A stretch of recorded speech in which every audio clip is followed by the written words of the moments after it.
Supreme Rebirth 871 hanggang 880. Kabanata 871.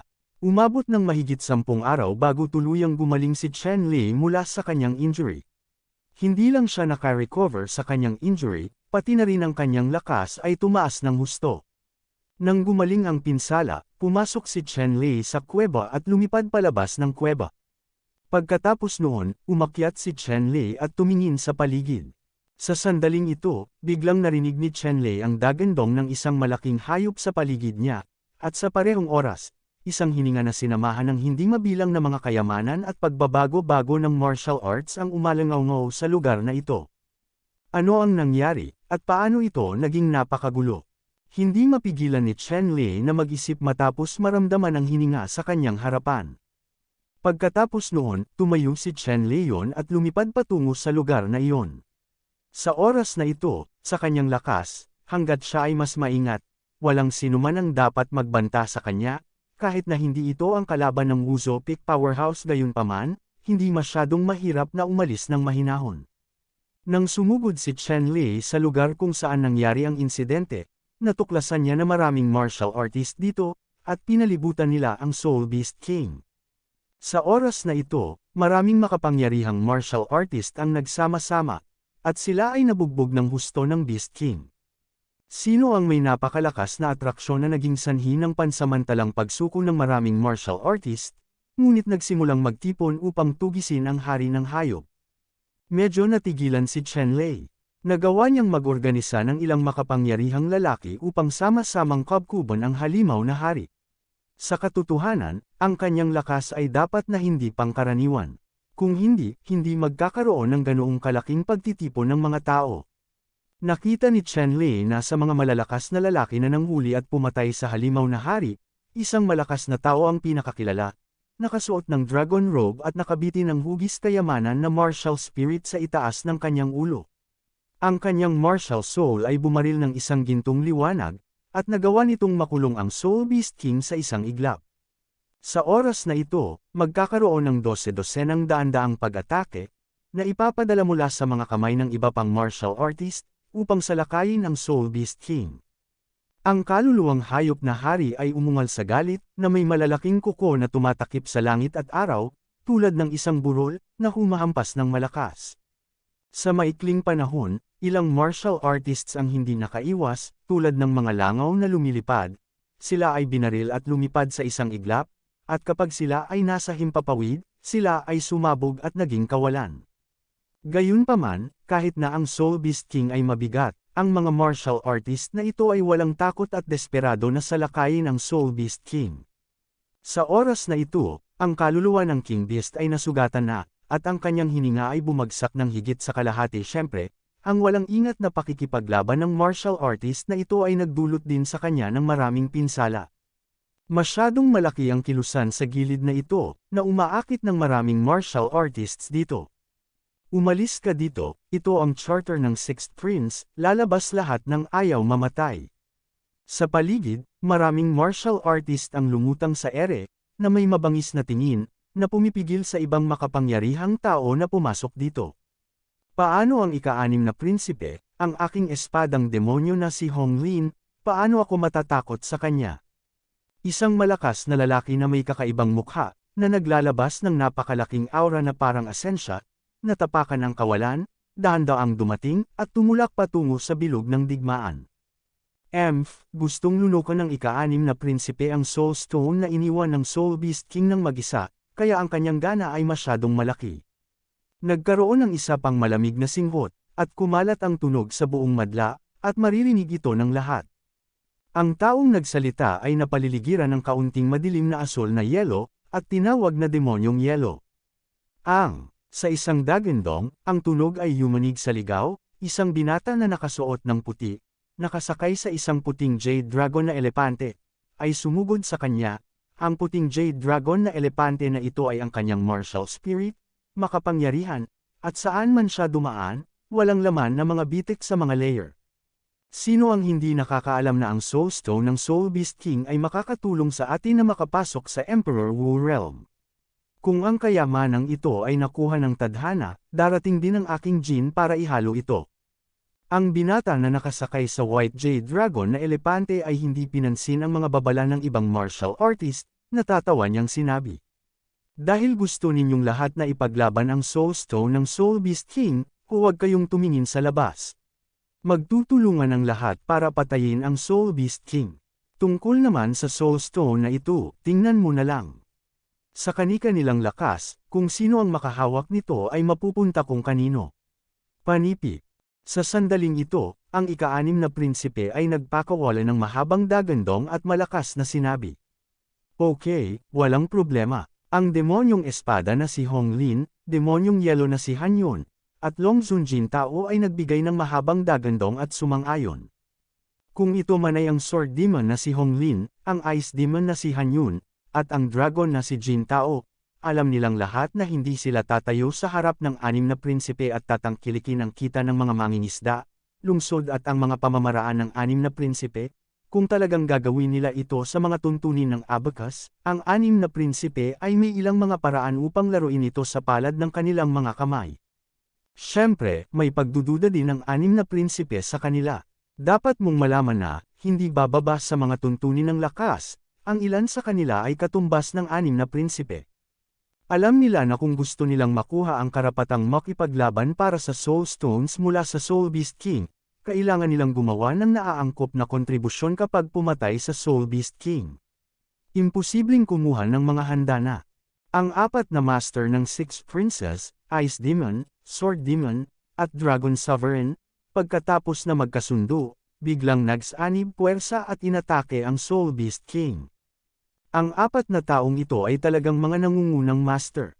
Bawat isa sa kanila ay may cultivation behavior ng martial ancestor Pinnacle Realm, at bawat isa ay may makapangyarihang Horcrux, at nagtutulungan silang baguhin ang kulay ng mundo at lupa, isang malaking pag-atake, dang na makapangyarihan, napakalaki, lahat ay sumabog patungo sa kaluluwa halimaw na hari.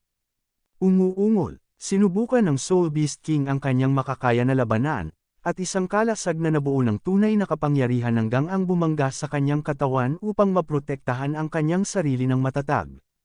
Gayunpaman, ang Soul Beast King ay malubha pa ring nasugatan, at ang 4 na master ay sabay-sabay na sinira ang proteksyon na kalasag, at isang malaking butas ng dugo ang tumagos sa kanyang katawan.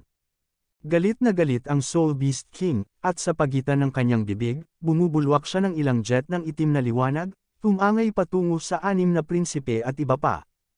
Ang bilis ng itim na sinag ng liwanag na ito ay napakabilis na ang 6 na prinsipe at 4 sa kanila ay walang pagkakataong makaiwas.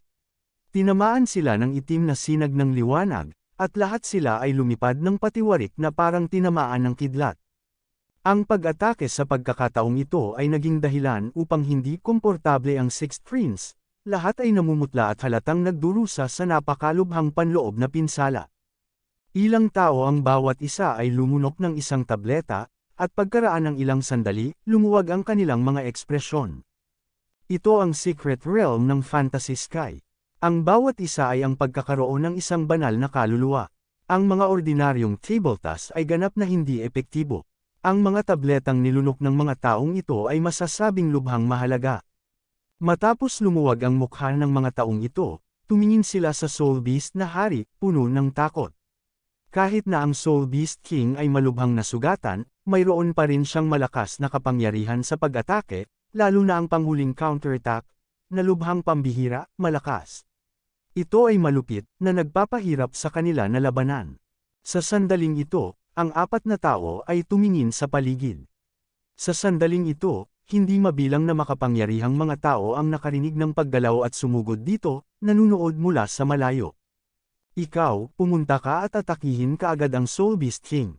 Napatingin ang 6 na prinsipe sa mga malalakas na lalaki sa paligid, at biglang iwinagayway ang kanilang mga kamay at inutusan sila sa kanila. Kabanata 872. Bakit kami dapat makinig sa iyo? Ang matigas na mukha ng martial artist na may hitsura ng paninibugho, ay malamig na tumingin sa ika-6 na prinsipe, at hindi nilayon na sundin ang utos ng ika-6 na prinsipe. Pamatok ang gintong liwanag mula sa kamay ng 6 na prinsipe at direktang tumama sa martial artist. Sumigaw ang martial artist, at agad na lumitaw ang isang malaking kalasag. Malinaw, ang kapangyarihan ay medyo mahusay at ang tugon ay mabilis.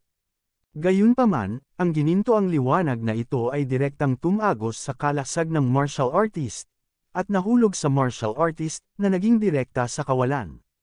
Ilang malakas na patak ng ulan ang bumangon at direktang lumubog sa baywang ng ika-6 na prinsipe. Sa itaas ng soul card. Kung may hindi sumunod, ito na ba ang katapusan? Sabi ng ika-6 na prinsipe sa malamig na boses. Sa sandaling ito, dahan-dahang pinalibutan ng Sword Demon, Ice Demon, at Dragon Zone ang karamihan mula sa iba't ibang direksyon, at ang libu-libong martial artist na dinala ng 6 na prinsipe ay naglabas din ng malakas na aura. Pabago-bagong interest rates, obviously, kapag may sumuwi sa utos, siguradong haantong ito sa walang awa nilang pagpatay. Sa ganoong sitwasyon, ang mga martial artist na dumating para panuurin ang kaguluhan ay hindi nang ahas na kumilos. Masunuri nilang sinunod ang utos ng ika-6 na prinsipe at ng iba pa na salakayin ang halimaw na hari. Sa oras na ito, nasa audience din si Chen Lei. Sinundan ni Chen Lei ang mga tao at inatake ang King of Soul Beasts, gayunpaman, si Chen Lei ay hindi nagpakita ng labis na lakas, ngunit sinundan lamang ang mga tao upang harapin ito. Habang umaatake, iniisip ni Chen Lei kung paano ay **** ang Soul Stone na ibinagsak ng Soul Beast King mula sa mga kamay ng ika-6 na prinsipe at ng iba pa. Magkaroon ng kamalayan na kung ito man ay ang Ice Demon, Demon Sword, o Dragon Venerable ngayon, sinabi nila na ang Soul Stone na ibinagsak ng hari ng mga Soul Beast ay maaaring magpapahintulot sa kanilang divine at soul power na makapasok sa Emperor Realm. Woo! Ang iba pang mga Soul Stone, ang Sixth Prince at iba pa ay hindi bihira, ngunit ang Soul Stones ng Soul Beast King, ang mga taong ito ay hindi maiiwasan. Para kay Chen Lei, interesado rin siya sa Soul Stone ng Soul Beast King. Kung makukuha niya ang Soul Stone mula sa Soul Beast King, hindi niya alam kung anong kaharian ang dadaanan niya. Ang Soul Stone ng Soul Beast King ay sapat na para makapasok si Chen Lei sa Martial Ancestor Realm. Sa sandaling ito, ang lahat ay pinagbantaan ng ika-6 na prinsipe at ng iba pa, inaatake ang halimaw na hari, ngunit lahat sila ay walang nagawa. Ang lahat ng mga martial artist ay hindi tanga, at hindi gustong gamitin bilang mga eskrimador ng Sixth Prince at ng iba pa. Gayunpaman, ang Soul Beast King ay labis na nagalit, paano niya ito natitiis, agad niyang ipinakita ang kanyang lakas at nagsimulang lumaban. Ang ganting atake ng hari ng mga kaluluwang hayop ay lubhang mabangis. Ang dignidad ng hari ng mga kaluluwang hayop ay hindi maaaring year-okon. Sa makatuwid, ang bawat suntok ay puno ng kapangyarihan, direktang tumatama sa 12-dosenang o daan-daang martial artist. Lumipad abo. Sa ganitong mga kalagayan, ang mga puwersahang martial artist na ito ay hindi na maitago ang kanilang mga sarili, isa-isa, napilitan silang gawin ang pinakamakapangyarihang mga diskarte sa pag-atake o pagtatanggol. Sa isang panahon, ang buong lugar ay naapektuhan ng hindi mabilang na martial arts. Nababalot ng liwanag. Sa oras na ito, nakaligtas si Chen Lei sa ilalim ng pag-atake ng King of Soul Beasts. Anyway, ang kanyang lakas ay bumuti na ngayon, at walang malaking problema sa pagsunod sa lahat. Habang sinusubukan ng lahat ang kanilang makakaya, nagsimulang unti-unting masugatan ang Soul Beast King. Kung tutuusin, ang pinsala ng Soul Beast King ay masyadong malubha, at ngayon ay panghuling counterattack na lang. Lumipas ang kaunting oras, at ang mga martial artist na pinagbantaan na palibutan ang Soul Beast King, sa oras na ito ay wala pang 100 tao ang natitira, at ang iba ay pinugutan lahat ng ulo ng Soul Beast King. Sa oras na ito, ang Soul Beast King ay nakarating na rin sa dulo ng crossbow, mahina at walang banta. Ang 6 na prinsipe, ang espadang demonyo, ang yelong demonyo, at ang Dragon Zone ay nagkatinginan, alam nilang dumating na ang oras, at anuman ang natitirang mga martial artist, silang apat ay bumantong hininga ng sabay sa direksyon, oras, at pagkatapos, ganap na nakadirekta sa kaluluwang hayop. Sinisira ng hari ang nakaraan. Ang Soul Beast King ay nakaramdam din ng isang hindi pa naganap na krisis, at isang nakakabasag na alulong, ganap na sinusunog ang lahat ng potensyal sa katawan. Ang mga pag-atake ng 6 na prinsipe at ng iba pang 4, at ang huling pagsabog ng potensyal mula sa nasusunog na King Beast Soul, ay marahas na sumabog ng magkasama, at nagkaroon ng isang nakakasira ng lupa na pagsabog. Matapos ang isang malakas na ingay, hindi mabilang na alikabok at usok ang tumaas. Isang malaking ulap ng kabute ang lumitaw, at isang malaking malalim na butas ang lumitaw sa lupa. Pagkaraan, isang malakas na hiyawan ang tumunog, at ang dakilang hari ng mga kaluluwang hayop ay nahulog sa isang malaking hukay, at sa wakas, isang maliit na ulan ng liwanag ang lumitaw sa katawan, na naglaho sa pagitan ng mundo at ng lupa. Malinaw, sa huling suntok, ang Soul Beast na hari ay pinatay ng 6 na prinsipe at 4 sa kanila. Gayunpaman, ang 6 na prinsipe at ang demonyong yelo ay sobrang mapotla, at nagdusa ng matinding pinsala sa huling suntok mula sa Soul Beast King. Sa sandaling ito, sa ilalim ng higanteng hukay, isang kumikinang na bato ng kaluluwa, malinaw at transparent, kumikinang, na naglalabas ng napakayaman na aura ng kaluluwa. Sa isang kisap mata, ang aura ng kaluluwa na nakatakas ay ganap na napuno butas, makikita kung gaano kayaman ang soul power na nakapaloob sa soul stone na ito. Sa sandaling ito, ang 6 na prinsipe at 4 na iba pang mga tao ay pawang dinurog ang Shenfa, sa hugis ng Changhong, at tumangay patungo sa ilalim ng hukay, lahat ay gustong agawin ang kaluluwang bato sa kanilang mga kamay. Sa daan, ang 6 Princes, Sword Demon, Bingyo, at Venerable Dragon ay direktang nagsimula sa isa't isa, lahat ay nagsisikap na pigilan ang isa't isa na makuha ang Soul Stone. Sa loob ng malaking hukay, ang liwanag ay sumisikat sa lahat ng dako, at ang 6 na prinsipe at 4 na iba pang tao ay nakipaglaban hanggang sa sila ay mainit-init, at walang sinuman ang gustong umatras, at lahat sila ay gustong agawin ang mga kaluluwang bato sa kanilang mga kamay. Alamin na ang Soul Stone na ito ay napakahalaga sa kanila. Sa oras na ito, tahimik ding winasak ni Chenlei ang kanyang kakayahan sa katawan at tumangay patungo sa ilalim ng malaking hukay, mas mabilis pa kaysa sa 6 na prinsipe. Alam mo, hinihintay din ni Chenlei ang pagkakataong ito. Sa kasalukuyan, ang kanyang lakas ay tumaas ng husto. Bagamat hindi pa rin siya kasing galing ng 6th Prince at ng iba pa, pero halos pareho lang. Ang pinakamahalagang bagay ay nabuhay muli si Chenlei, at ang 6th Prince at ang iba pa ay natama ng malakas ng Soul Beast King sa huling pag-atake. Sa madaling salita, ang kasalukuyang estado ni Chenlei ay mas mahusay kaysa sa 6th Prince at sa iba pa.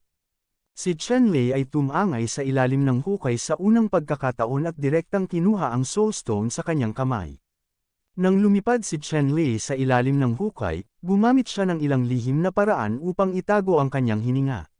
Sa makatuwid, ang 6th Prince at ang iba pa ay hindi pinansin si Chenlei. Gayunpaman, nang alisin ni Chenlei ang Soul Stone, isang hininga ang biglang lumabas.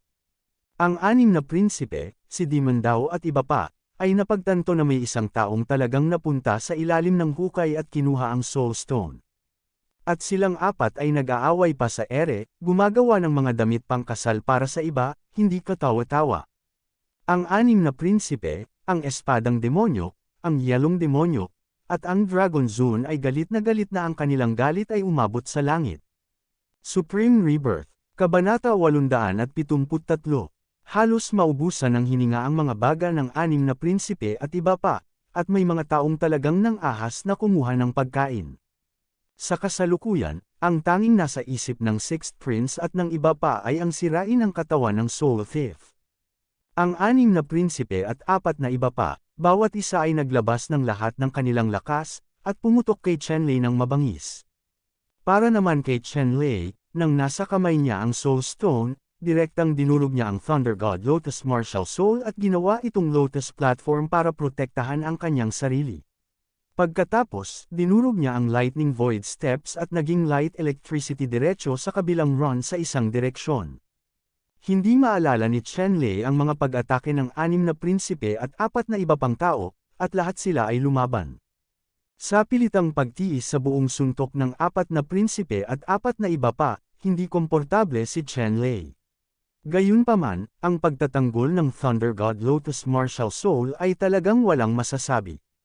Kahit paulit-ulit na samuka ng dugo si Chenlei, sa huli, pinipigilan pa rin niyang umatake ang 4.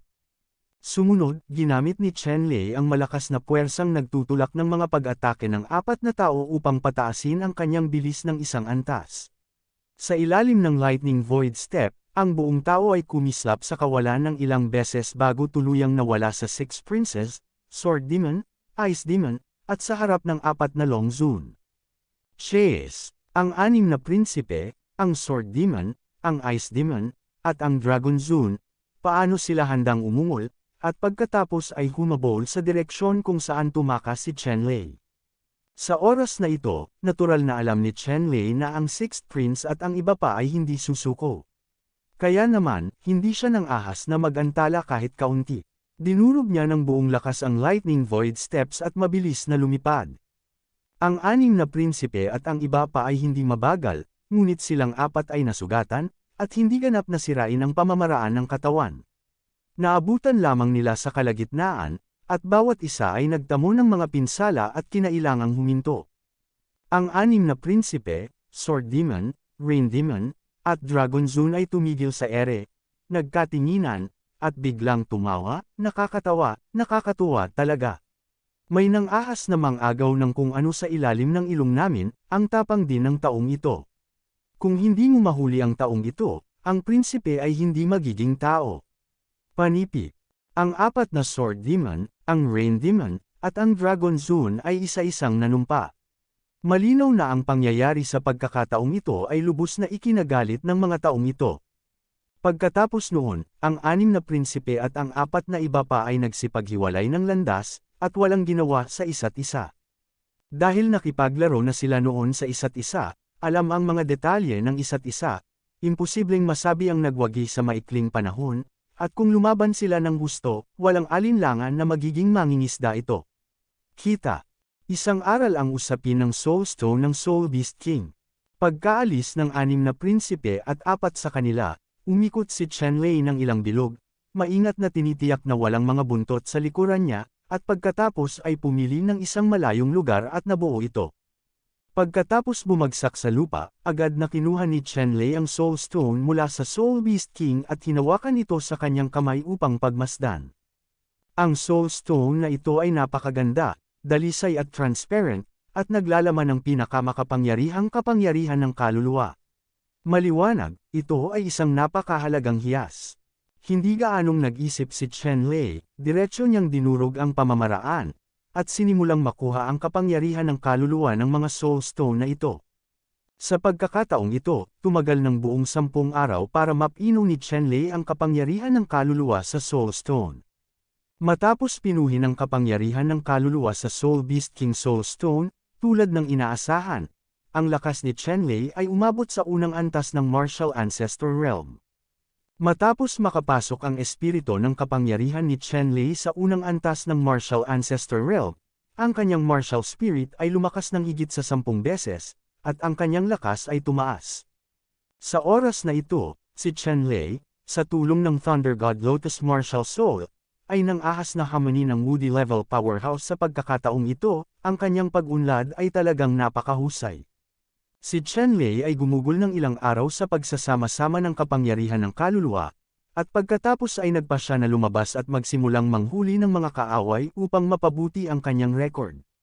Dapat mong malaman na ang pinakamahalagang bagay ni Chenlei sa mundo ng pantasya na ito ay ang manalo sa kampyon ng Celestial Selection. Sa ganitong paraan lamang niya maipalaganap ang kanyang pangalan sa buong gitnang domain. Kaya lang sa kasalukuyang impluensya ng Treasure Talisman Nation, kahit na manalo siya sa unang pwesto sa labanan sa pagkakataong ito, ang kanyang impluensya ay maaari lamang umabot sa buong Treasure Talisman Nation. At ang buong Treasure Talisman Nation, sa Middle Territory, ay hindi kahit isang patak sa karagatan, at ang buong Middle Territory ay talagang napakalaki. Para dito, hindi masyadong nag-aalala si Chenlei. Ang lahat ay lumalabas ng hakbang-hakbang. Naniniwala siya na balang araw, kakalat ang kanyang pangalan sa bawat sulok sa buong Central Region. Wow, ikaw ba yan? Hindi nagtagal pagkatapos lumabas si Chenlei sa saradong lambak, nakilala niya ang isang taong nakakilala kay Chenlei sa isang sulyap at lumipad. Sino ka? Tumingin si Chenlei sa taong ito at malamig na nagtanong. Itong upuan ay si Duan Muya, ang patron ng Kanglang Si Pavilion. Boy, celebrity ka na ngayon. Alam mo, sa buong mundo ng pantasya, alam mo na ninakawan mo ang 6 na prinsipe, mga demonyong yelo at iba pang kaluluwang hayop ng hari. Soul Stone, ngayon, ang Six Princes, Ice Demon, Demon Sword, at Dragon Sovereign ay magkasamang nagbigay ng reward. Kung may makakahuli sa iyo, maaari kang gumawa ng mga kondisyon para sa bawat isa sa kanila. You know, such a promise, but very precious. Ngayon ang swerte nitong upuan na ito. Ang unang makakakilala sa iyo, anak, ang unang makakahuli sa kanya. Kaya na sa upuan na ito, huwag mong pilitin na maging magaspang ang upuang ito. Panipi. Matako na tumingin si Duan Muya kay Chen Lei, na parang tumitingin sa isang walang katulad na kayamanan. Hindi inaasahan ni Chen Lei na ang Six Princess ay gagawa ng ganoong kalaking gulo, na nag-aalok ng mga reward para sa kanya sa buong mundo ng pantasya. Ngunit isipin mo ito, kung ito man ay ang Sixth Prince, ang Ice Demon, ang Sword Demon, at ang Dragon King, may malaking puwersa sa likod nila. With their energy, kaya talaga nila ito. Sa partikular, ang anim na prinsipe, ang demonyong yelo, ang demonyong espada, at ang dragon ay maaaring bigyan ng kondisyon ng bawat isa. Napakalaki ng ganitong klaseng pabuya na masasabing maraming tao ang natutukso. Dapat mong malaman na ang bawat pangako ng anim na prinsipe, ng Ice Demon, ng Sword Demon, at ng Dragon Venerable ay hindi mabibili ng halaga, hindi masusukat ng mga Spirit Stone at nakaantig sa hindi mabilang na tao. Malamig na tiningnan ni Duan Muya si Chen Lei, tinatrato na niya si Chen Lei bilang kanyang biktima. Sinulyapan ni Chen Lei si Duan Muya at sinabing, kung gusto mo akong mahuli at makatanggap ng mga gantimpala sa harap ng Sixth Prince, depende ito kung mayroon kang ganitong kakayahan.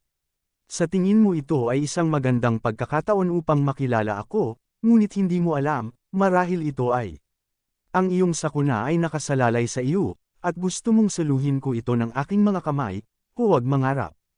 Tumawa ng malakas si Duan Muya at sinabing, Chen Lei, huwag mong isipin na kung makukuha mo ang Soul Stone ng Soul Beast King mula sa mga kamay ng anim na prinsipe at iba pa, hindi ka matatalo sa mundo.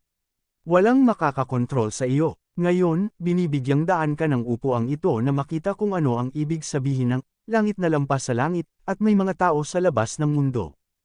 Pagkatapos magsalita, sinampal siya ng malakas ni Duan Muya at muling binaril si Chen Lei. Binaril ang palad ni Duan Muya, at sa kawalan, biglang lumitaw ang ingay ng dagandong ng dagat.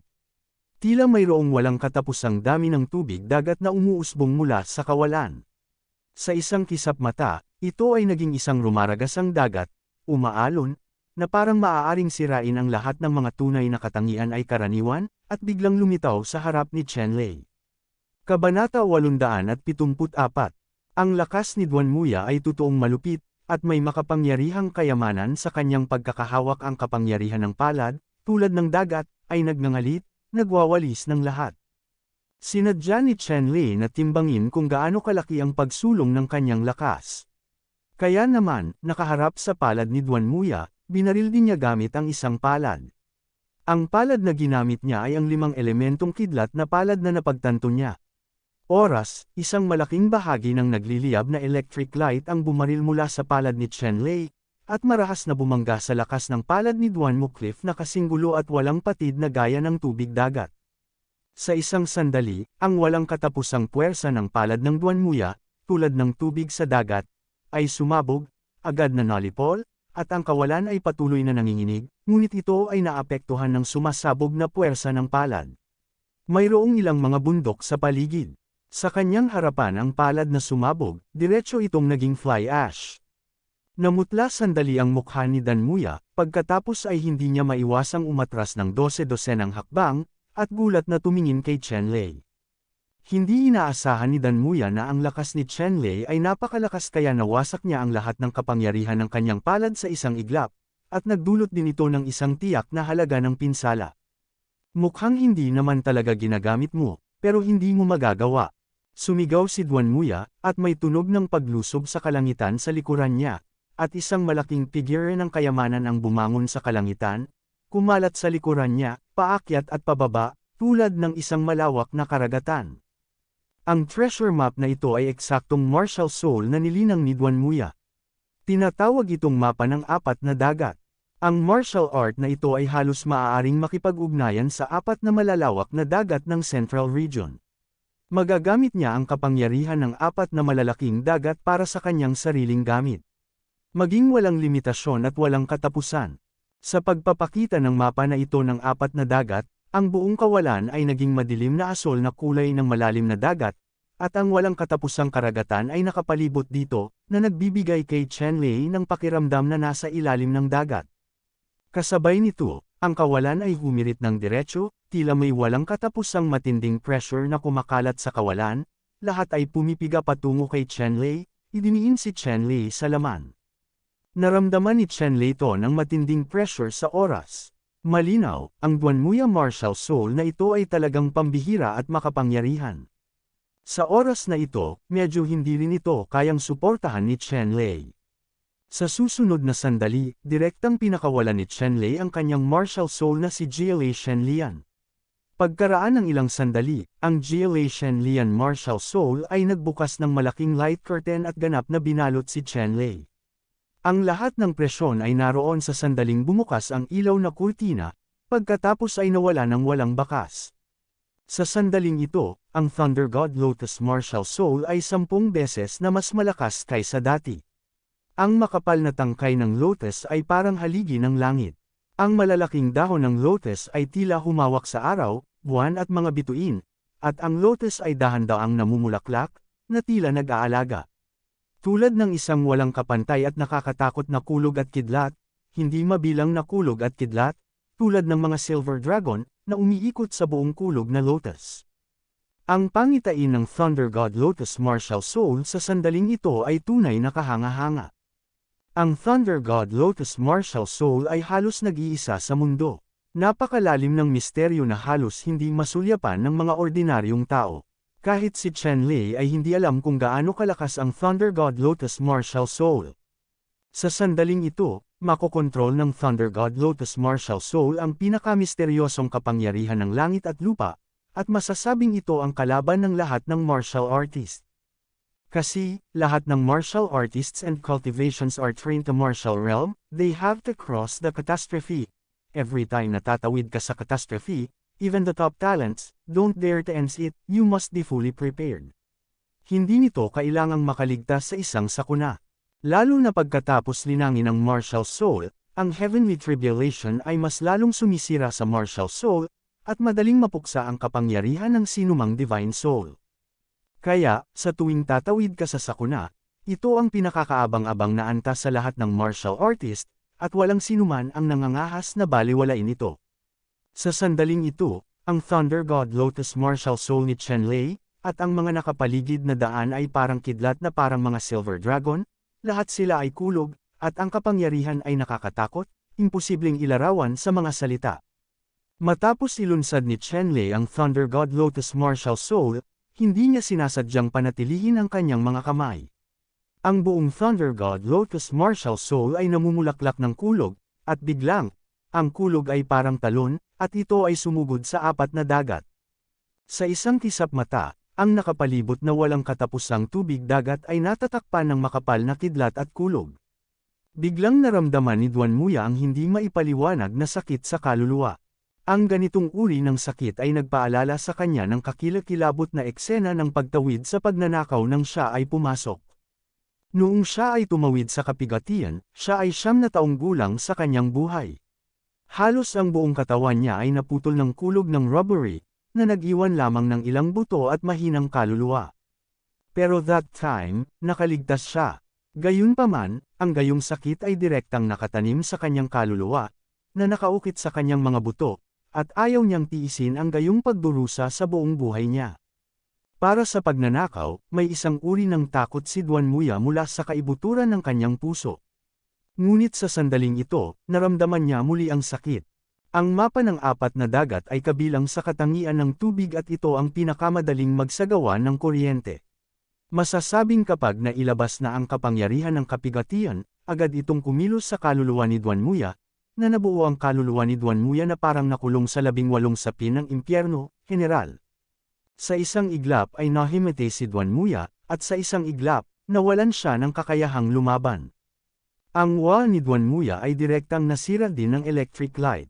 Ang buong tao ay napapaligiran ng walang katapusang ilaw ng kuryente, at ang buong tao ay nanginginig na parang ipa, ganap na nawalan ng kakayahang lumaban. Hindi inaasahan ni Chenlei na sobrang mapahiya si Duanmuya. Bahagya lamang niyang nasira ang kapangyarihan ng Thunder God Lotus Martial Soul, at tuluyang nawalan ng kakayahang lumaban si Duanmuya. Hindi alam ni Chenlei na ang pagnanakaw sa Thunder God Lotus Martial Soul ay masasabing ganap na pigilan ng Martial Soul of the Forces map, kaya madaling nawalan ng kakayahang lumaban si Duanmuya. Para kay Duanmuya, si Chenlei ay natural na hindi malambot ang puso. Bahagya niyang dinurog ang Thunder God Lotus Martial Soul at naglabas ng malaking electric python na direktang nagpasabog kay Duanmuya bilang fly ash. Matapos patayin si Duanmuya, daan-daang mahinang ulan ang bumagsak at bumagsak sa soul card sa baywang ni Chenlei. Hindi inaasahan ni Chenlei na papatayin ni Duanmuya ang daan-daang martial artist at makakakuha ng daan-daang kill point. Kaya lang, mas mura na ang mga tagumpay na ito kaysa kay Chenlei. Tiningnan ni Chenlei ang kill value sa soul card. Halos 1,000 iyon. Gayunpaman, malinaw na hindi sapat iyon. Upang manalo sa pagsubok ng henyo, kailangan ng higit pang mga record. Gayunpaman, sa oras na ito, hindi masyadong nag-aalala si Chenlei sa kanyang record. Ang 6 na prinsipe at 4 sa kanila ay sama-samang nagbigay ng gantimpala para mahuli siya. Pagkatapos, ang mga minamahal ay tiyak na darating sa pintuan. Pagdating ng oras, si Chenlei ay natural na makakakuha ng malaking bilang ng mga pagpatay sa maikling panahon. Sa oras na ito, si Chenlei ay wala ng takot sa lahat ng mga kaaway, kahit na sa harap ng 6 na prinsipe, Ice Demon, Dragon Venerable, Demon Sword at iba pa, nang ahas siyang lumaban ng buong lakas, at mayroon pang ang katiyakan ng tagumpay. Sa oras na ito, hindi itinago ni Chenlei ang kanyang figura, ngunit hayagang lumitaw sa mataong lugar. Kung tungkol sa hitsura ni Chenlei, ito ay tulad ng pagsilang ng isang walang katulad na kayamanan, na nagdulot ng malaking pagsabog. Hindi mabilang na mga powerhouse ang sunod-sunod na nagpadala, na nangakong hulihin o papatayin si Chenlei kapalit ng mga reward mula sa 6 Princes, Ice Demon, Dragon Venerable at Sword Demon. Kabanata 875. Hinarap ni Chenlei ang pagkubkob at pagpatay sa hindi mabilang na malalakas na lalaki, ngunit gumawa siya ng isang mapagpasyang hakbang at nanalo ng hindi mabilang na beses. Sa sandaling ito, ang mga general ng martial artist, sa harap ni Chenlei, ay hindi magkaaway sa isa't isa, at ang mga malalakas na tao lamang sa itaas ng ika-5 antas ng martial ancestor realm ang makakaligtas sa ilang mga trick, ngunit ang huli ang resulta ay hindi naiiba. Sa maikling panahon, mabilis na tumaas ang bilang ng mga napatay ni Chenlei. Pagkalipas ng ilang araw, ang numerong nakadisplay sa soul card ni Chenlei ay umabot na sa kahangahangang bilang na 10,000. Dapat mong malaman na sa buong Magical Secret Realm, mayroon lamang humigit kumulang 100,000 malakas na tao ang lumahok sa huling labanan ng Heavenly Selection, at si Chenlei ay pumatay ng 10,000 malalakas na tao, sapat na iyon. Sumasakop sa isang ika-10 ng bilang, hindi kalabisan na sabihin na siya ay isang mamamatay tao. Bagamat aktwal na pinatay ni Chenlei ang humigit kumulang 5 o 6,000 tao, at ang iba ay nanloob sa mga talaan ng ibang tao, ang bilang ng mga pagpatay ay lubos na kahanga-hanga. Sa sandaling ito, ang pangalan ni Chenlei ay ganap na na-eclipsed, at siya ay naging tanyag sa buong Magical Sky Secret Realm. Sa oras na ito, sa palasyo, ang emperador ng Baufo Country, gayon din ang mga ministro, prinsipe, at mga opisyal ng estado, lahat ay nanunood sa pagbangon ni Chenlei. Sa katunayan, ang higit na ikinagulat ng emperador at ng iba pang mga tao sa Baufo Nation ay ang martial spirit ni Chenlei. Ang espiritu ng martial arts ni Chenlei ay talagang napakalakas, at masasabing mula sa sinaunang panahon hanggang sa kasalukuyan, ang espiritu ng martial arts ng Thunder God Lotus ay napakabihirang. Ang emperador at iba pa sa Baofu dito ay nag-utos sa mga ministro sa ilalim ng kanyang utos na hanapin ang hindi mabilang na mga sinaunang aklat ng Chino, at sa wakas ay natukoy na ang martial soul ni Chenlei ay ang Thunder Lotus martial soul. Si Chenlei, na nagtataglay ng martial soul ng Thunder God Lotus, ay masasabing kaaway ng lahat ng martial souls. Ito ay nagbigay daan sa emperador ng bansang kayamanan na bigyang halaga si Qianlei at ituring si Qianlei bilang numero 1 binhi. Kung tungkol sa pagkakataon ni Qianlei ang ika-6 na prinsipe mula sa kanyang anak sa Fantasy Sky Secret Realm, ang Soul Stone ng Soul Beast King, sa mata ng emperador ng Baufo Country, ay wala. Ang Treasure Talisman Emperor ay nakatuon sa pangkalahatang sitwasyon ng 10,000 Races Conference. Kung ikukumpara sa ganitong pangkalahatang sitwasyon, walang silbi ang pagbanggit ng ilang pagkakataon sa mundo ng pantasya. Higit pa rito, mula nang buksan niya ang Magical Sky Secret Realm, lahat ng contestant ay kailangang makipagkompetensya para sa pagkakataon. Ang kakayahan ni Qianlei na agawin ang Soul Stone ng Soul Beast King mula sa kanyang anak ay nagpapatunay din sa kakayahan ni Qianlei. Ang Emperor ng Treasure Talisman Kingdom ay may ganoong pag-iisip. Sa sandaling ito, pagkatapos naganap na maitatag ang pangalan ni Qianlei, lahat ng martial artist sa Magic Sky Secret Territory ay huminahon din mula sa sigasig ng 6 na prinsipe at iba pa na nag-aalok ng matataas na pabuya. Ang mga gantimpala na inaalok ay talagang nakatutokso, ngunit kailangan din nilang magkaroon ng buhay upang makuha ang mga ito. Kaya lang, masyadong maingay ang pangalang Qianlei sa ngayon. Ang karaniwang martial artist ay hindi maaaring maging kalaban ni Qianlei. Ang mga taong ito ay may kaalaman din sa sarili at tinalikuran ng ilusyon na hulihin si Qianlei, sa halip ay iniisip kung paano siya iiwasan, si Qianlei, ang masamang bituin. Siyempre, may ilang malalakas na tao, ngunit kung mas bigo sila, mas matapang silang hindi sumuko. Kung tutuusin, ang mga Reg Along ibinigay ng 6 na prinsipe at ng iba pa ay talagang masyadong mapang-akit. May mga tao pa rin, ngunit dahil sa ibang layunin, hindi rin sila sumusuko. Karamihan sa mga taong ito ay mga powerhouse sa Heng Palace, Luohao Palace, at Yong County Palace. Sa oras na ito, maraming makapangyarihang tao sa mansyon ni Prince Heng ang nagpaplano kung paano tapusin ang gawain at papatayin si Qianlei. Halos lahat na bunyag na ang mga kasalukuyang whole card ni Qianlei. Mayroon siyang Thunder God Lotus Martial Soul. Mahirap ngang harapin, pero gaano man ito kahirap, may kahinaan ang mga tao. Hanggat nandyan pa sila, sa paghahanap ng kanyang kahinaan, magagawa nilang patayin siya. Panipi. Isang malakas na tao sa mansyon ni Prince Heng. Sa oras na ito, mahigit 100 malalakas na lalaki ang natipon. Ang malalakas na lalaking ito ay malalakas na lalaki sa peak martial ancestor realm. Masasabing para mapatay si Qianlei, nagsumikap si King Heng Palace. Ang grupong ito ng mga tao ay nakaayos sa mahiwagang kaharian. Sa una, ang kinaroroonan ni Qianlei ay hindi tiyak, at ang mga taong ito ay hindi nagtitipon. Sa makatuwid, hindi sila kumilos kay Qianlei.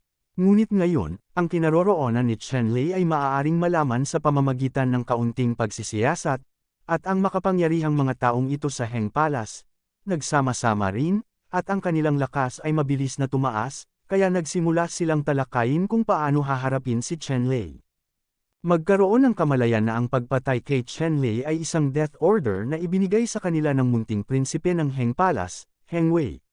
Sa anumang kaso, kailangan din nilang patayin si Qianlei.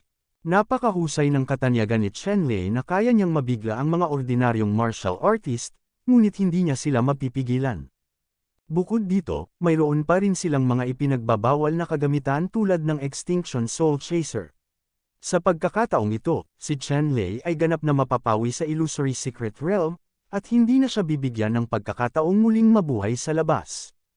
Sa kasalukuyan, pinag-aaralan ng mga taong ito ang iba't ibang katalinuhan ni Qianlei at sinusuri ang mga kahinaan ni Qianlei. Pagkatapos ng maingat na pagsusuri ng mga taong ito, natuklasan din ang ilan sa mga kahinaan ni Qianlei. Talagang malakas si Qianlei, ngunit sa ilalim ng kapangyarihan ni Qianlei, ang ilan sa mga pagkukulang ni Qianlei ay talagang natatakpan. Ang mga pagkukulang na ito, kung hindi pag-aaralang mabuti, ay imposibleng matuklasan. Gayunpaman, pagkatapos ng masusing pagsasaliksik, gayunpaman, nagawa niyang ibalik ito at natuklasan ang tunay na kahinaan ni Qianlei. Ang kahinaan ni Qianlei ay ang kanyang kaharian ay napakababa pa rin. Sa oras na ito, ang kaharian ni Qianlei ay nasa paligid ng unang palapag ng Wuzo. Ang nasabing kaharian, sa mata ng pinakamataas na kapangyarihan ng Wuzhou, ay medyo mahina pa rin. Kahit na si Chen Lei ay may mga halimbawa ng pagpatay sa Wuzhou peak powerhouses, nakapatay lang siya ng isa o dalawa, at sinubukan din ang kanyang makakaya. Pagkatapos noon, mabilis na umalis si Chen Lei, tila naubos na ang lahat ng lakas ng martial arts, kung hindi ay hindi ito aalis sa unang pagkakataon. At ang kahinaang ito, sa mata ng mga ordinaryong tao, ay hindi masyadong nakamamatay, dahil kung hindi mo ito matatalo, maaari kang makatakas anumang oras, at ang ordinaryong Wuzhou peak strength ay hindi makakapigil kay Chen Lei. Gayunpaman, ito ang pinakahalatang kahinaan ng mga powerhouse na ito na sadyang gusto ang buhay ni Chen Lei. Ang mga taong ito ay lahat ng napakaraming veterano. Ang pinakamainam nilang gawin ay unawain ang mga kahinaan ng kaaway, ituloy ang mga ito, at palakihin ang kanilang mga kahinaan ng walang katapusan. Sa huli, magdudulot sila ng nakamamatay na pinsala at matatalo sila. Hindi nagtagal, ang mga taong ito ay naglaro ng pagpatay laban kay Chen Lei. Kung gusto mong patayin si Chen Lei, hindi dapat matakot sa kamatayan, at pangalawa, kailangang pigilan si Chen Lei para hindi siya mabigyan ng pagkakataong makatakas. Huwag matakot sa kamatayan, lahat ng nangungunang martial artist na naruroon ay kayang gawin ito. Dahil alam nila na ito ang Magic Sky Secret Realm, kahit na ito ay patayin ni Chen Lei, ito ay walang iba kundi ang kaluluwa ay umalis sa Magic Sky Secret Realm at bumalik sa panlabas na katawan. Ang pangunahing layunin ng mga taong ito ay upang patayin si Chen Lei, hindi upang tumayo sa labanan sa pagpili. Sa makatuwid, lahat ay maaaring iligtas ang kanilang buhay. Ang pinakamahalagang bagay ay alam ng mga taong ito na sa mga kamay ni Chen Lei, walang malaking mamamatay na katulad ng Extinction Needle. Ito ay sapat na. Anyway, hindi talaga sila mapapatay ni Chen Lei, ano ang mas nakakatakot? Hindi naging mahirap na ikulong si Chen Lei sa isang partikular na lugar nang hindi siya binibigyan ng pagkakataong makatakas. Kabilang sa ilang mga Wuzhou peak powers na naruroon, mayroong ilang martial artists. Mahusay na kontrol, maaaring lumikha ng field sa maikling panahon, limitahan ang lahat, hindi makaalis. Sa ganoong mga kalagayan, ginawa ng ibang tao ang lahat ng kanilang makakaya para salakayin si Chen Lei ng galit na galit, at sa maikling panahon, naubos nila ang kapangyarihan ng espiritu sa martial soul ni Chen Lei, at pagkatapos ay sinamantala ng ibang tao ang pagkakataon na gamitin ng Extinction Soul Hunter para salakayin si Chen Lei. Talagang pumatay, ito ay talagang posible upang makumplito ang gawain. Kabanata 876. Matapos gumawa ng plano ang grupong ito ng mga makapangyarihang tao, agad silang nagsimulang kumilos. Ang mga taong ito, pawang mga may karanasang veterano, ay hinati sa ilang grupo. Isang grupo para imbestigahan ang kinaroroonan ni Chen Lei, isang grupo para talakayin ang mga agarang plano, isang grupo para sa emergency na pagtugon, at isa pang grupo para tuklasin ang terrain at maghanap ng mga lokasyon para sa hands-on at iba pa. Teka, ang mga powerhouse na ito ay nagtutulungan sa isang walang kapantay na lihim na pag-unawa, at sa loob lamang ng ilang araw, may balita tungkol kay Chen Lei, at pagkatapos ang mga powerhouse na ito ay direktang nagsimulang kumilos ayon sa plano. Chen Lei, kunin mo ang iyong kapalaran. Ang isang grupo ng malalakas na lalaki na responsable sa panliligaw kay Chen Lei ay direktang lumitaw sa harap ni Chen Lei, at pagkatapos ay direktang binaril si Chen Lei. May 3 tao sa grupong ito, lahat sila ay mga powerhouse sa tuktok ng martial ancestor. Masasabing kung magkakasama ang 3, basta't hindi sila makatagpo ng mga aberrant na powerhouse tulad ng Six Princes, Ice Demon, Demon Sword, at Dragon Venerable, maaari nilang gawin ito ng patagilid sa Secret Realm Fantasy Sky. Kahit na ang reputasyon ni Chen Lei ay tumaas ng husto sa oras na ito, malayo pa rin siya sa Sixth Prince, Ice Demon, Sword Demon at iba pa. Ang 3 martial ancestor na ito ay pinakamataas na kapangyarihan, nakipagtulungan sa isang tahimik na pag-unawa, at ang kanilang mga putok ay napakalakas. Ang Qi-Ray ng Sandao Yuan ay naging 3 malaking sword Qi, at nilaslas nila si Chen Lei ng marahas. Nagbago ang anyo ni Chen Lei. Matapos iwasan ang pag-atake ng 3, itinaas niya ang kanyang kamay, at nahulog mula sa langit ang isang langit na puno ng mga electric snake, na tinakpan silang tatlo ng electric light, at ang hindi mabilang na electric snake ay sumayaw ng ligaw at gusto ang tatlong martial ancestors. Ang rurok ay ganap na pinatay. Sa oras na ito, may kumpiyansa si Chenlei na maglakas loob na labanan ang isa laban sa tatlo, at kaharap pa rin niya ang tatlong Wushu Peak powerhouses. Sa kalangitan, nagkaroon ng malakas na pagsabog, at ang tatlong malalakas na lalaki na ito ay nanginginig sa ilalim ng kalangitan na puno ng mga electric snake. Malinaw, ang langit na ito na puno ng mga electric snake ay napakalakas. Sa kasalukuyan, ang tatlong powerhouse na ito ay talagang nakakaramdam ng matinding pressure. Ang mga electric snake sa buong kalangitan ay nagdala ng kapangyarihan ng makalangit na kalamidad, na halos nag-trigger ng kanilang sariling makalangit na kalamidad, na ginagawa silang magulong. Mapanganib. Ang tatlo sa kanila ay orihinal na nais lamang na maglagay ng isang palabas, at dinala si Chenlei sa gitna.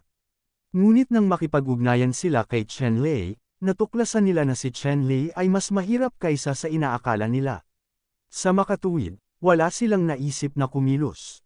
Wasakin ang lahat ng iyong mga kasanayan upang labanan laban sa langit na puno ng mga electric snake. Nakakakilabot lang talaga ang kapangyarihan nitong electric snake. Sa isang iglap, ang tatlo ay dumanas ng iba't ibang antas ng pinsala. Pwede, ang tatlong Wushu Peak martial artists, matapos makita ang isa't isa, natuklasan nila na si Chenlei ay tunay na malupit at mahirap sukatin laban sa mga ordinaryong martial artist. Agad nilang ginamit ang lahat ng kanilang lakas upang sirain ang pamamaraan at makatakas mula sa proteksyon ng electric snake ni Chenlei. Ang direksyon ng larangan ng digmaan ay napili at tumakas. Nang makita ni Chenlei ang tatlong taong ito na tumatakbo palayo, natural na hindi siya nagdalawang isip na habulin sila. Nitong mga nakaraang araw, mahigit 100 ng martial arts peak powers ang namatay sa kanyang mga kamay. Bagamat nagsanib puwersa ang tatlo, sa pananaw ni Chenlei, nakakakain sila ng walang kaunting pressure, kaya nang walang masyadong bantay, tinuloy niya ito ayon sa nakaraang karanasan. Mabilis silang tatlo, ngunit hindi magkahiwalay na nakatakas ang tatlo, bagkus ay sabay silang tumakas. Mabilis na nakuha ng detalyeng ito ang atensyon ni Chenlei. Dapat may problema dito. Noong una, si Chenlei ay sabik na patayin ang kalaban at hinabol siya ng hindi nag-iisip. Gayunpaman, pagkatapos ng ilang oras na paghabol, unti-unting kumalma ang kanyang isip at napansin niya ang maraming problema. Ang tatlong malalakas na lalaki mismo ay hindi nagdusa ng labis na pinsala, ngunit sila ay tumakas sa unang pagkakataon. Matapos makatakas, hindi sila tumakbo ng hiwalay, ngunit nagtipon. Gayon din, sa sandaling ito, kapag iniisip ko ito, ang mga ruta ng pagtakas na ito ay tila maingat na pinili. Nang huminahon si Chenlei, agad niyang natuklasan ang kakaiba ng tatlong malalakas na lalaking ito. Ang lahat ng mga palatandaan ay nagpapahiwatig na ang tatlong taong ito ay hindi tumatakbo sa gulat, ngunit sadyang nais na dalhin siya sa isang lugar. Lugar. Kawili-wili. Napaisip si Chenlei sa kanyang puso matapos maramdaman ang intensyon ng tatlong malalakas na lalaking ito. Ang tatlong taong ito ay malinaw na may isang uri ng pagsasabwatan, na gustong dalhin siya sa isang bitag at tambangan siya. Sa orihinal ang tatlong taong ito ay masasabing ganap na gumanap, wala man lang malaking kapintasan, ngunit ang kinaharap nila ay si Chenlei na may mayaman na karanasan, mayamang karanasan sa mga nakaraang buhay, anong uri ng pagsasabwatan at panlilinlang na hindi pa nakita ni Chenlei, at agad na nakakita ng ilang pagtuturo. Gayunpaman, si Chenlei ay isa ring matapang na master ng sining. Kahit alam niyang naglagay ng lambat ang tatlong taong ito at hinihintay siyang makapasok, hindi siya umatras, bagkus ay patuloy na sinundan ng tatlong taong ito at gustong tingnan. Sino ang nagta-target sa kanya, at anong uri ng bitag ang itinakda niya? Sa oras na ito, tiwala si Chenlei na makakaalis siya kung may mga bitag. Gayunpaman, medyo maingat din si Chenlei. Kung tutuusin, alam na niya na may balak ang kabilang partido na akitin siya, kaya syempre kailangan niyang maging mas alerto. Hindi nagtagal, naramdaman ni Chenlei ang paligid, nagtatago ng ilang makapangyarihang aura. Malinaw, makakamit niya ang kanyang layunin. Sa sandaling ito, ang tatlong martial artist na nakatakas ay tila nakatanggap ng ilang uri ng pagtuturo, at huminto, lumingon, at tumingin kay Chenlei, na papalapit. Huminto si Chen Lei ilang daang metro ang layo mula sa kalaban at tumingin sa tatlong martial artist. Sa sandaling ito, ang tatlong martial artist, na may conspiratorial expression sa kanilang mga mukha, ay tumingin kay Chen Lei. Chen Lei, hayaan mong maging tuso katulad ng isang multo, at inumin ang aming footwash.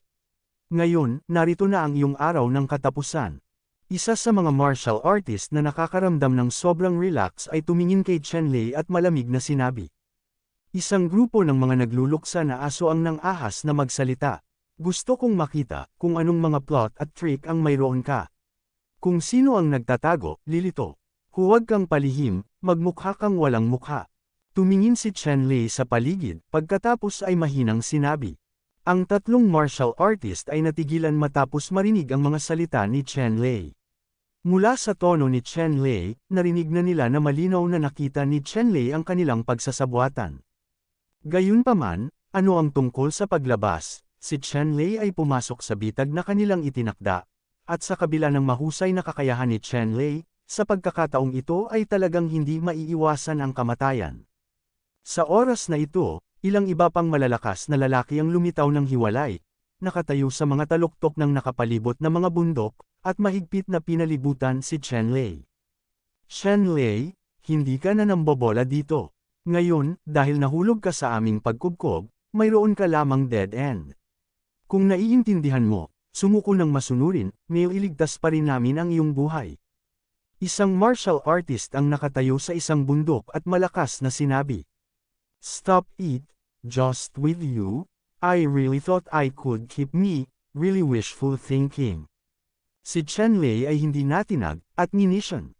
Mag-toast at huwag kumain ng masarap na alak, pagkatapos ay huwag mo kaming sisihin sa pagiging hindi magalang. Nakita ng unang tao na tumanggi si Chen Lei na sumuko, at wala siyang gaanong pasensya. Kahit sumuko si Chen Lei, hindi siya makakatakas sa kamatayan. Ngayong nagsimula na sila, patay na si Chen Lei. Walang gaanong pagkakaiba, kaya tumigil ako sa pugiling kay Chen Lei. Kaway ng kamay ay agad niyang inutusan ang lahat. Kabanata 877. Matagal na itong pinag-uusapan ng mga taong ito. Matapos matanggap ang utos, 12 ng mga tao ang bumaril at sumalakay kay Chen Lei ng sama-sama. Higit pa rito, sa mga taong ito, maliban sa isang malakas na tao na pinagkadalubhasaan ang Extinction Soul Chaser, halos lahat sa kanila ay nailigtas ang kanilang mga buhay. Sila ay puno ng kapangyarihan at binomba si Chen Lei.